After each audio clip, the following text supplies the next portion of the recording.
Was Hockney right?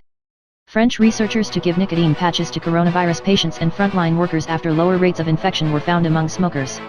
French researchers are planning to trial whether nicotine patches will help prevent, or lessen the effects of, the deadly coronavirus.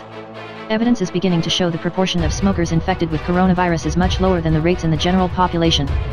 Scientists are now questioning whether nicotine could stop the virus from infecting cells, or if it may prevent the immune system overreacting to the infection.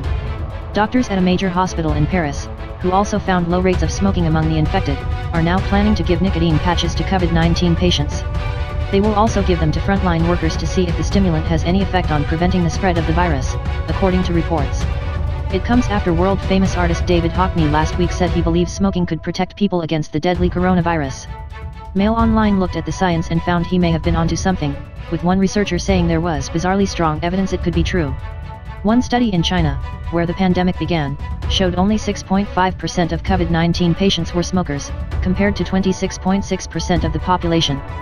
Another study, by the Centers for Disease Control in the U.S., found just 1.3% of hospitalized patients were smokers, compared to 14% of America.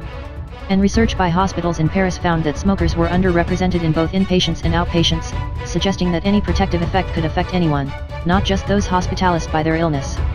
The French study, performed at Pitié-Salpêtrière, part of the Hôpitaux de Paris, used data from 480 patients who tested positive for the virus.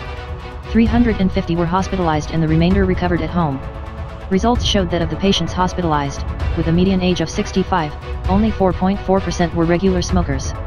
But among those at home, with a median age of 44, 5.3% smoked. By comparison, among the general population, 40% of those between ages 44 and 53 smoke, and around 11% of those aged 65 to 75 smoke.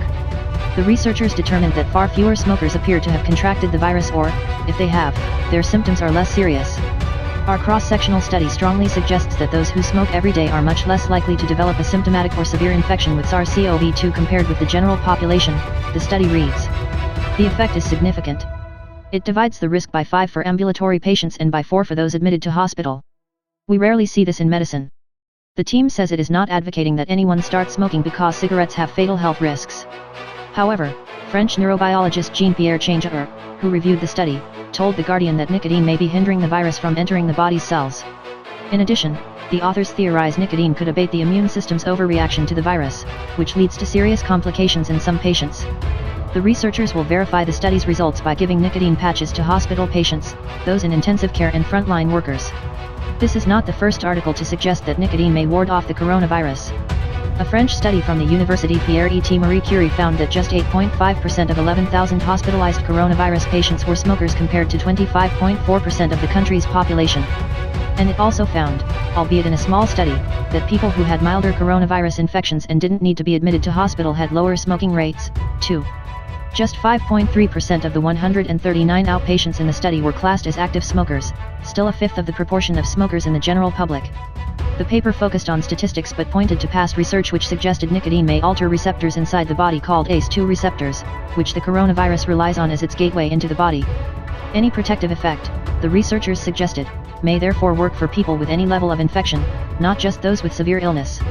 They wrote, the smoking rates did not differ between outpatients and inpatients, suggesting that the protective effect of smoking covered the whole population of symptomatic, both non-severe and severe, patients.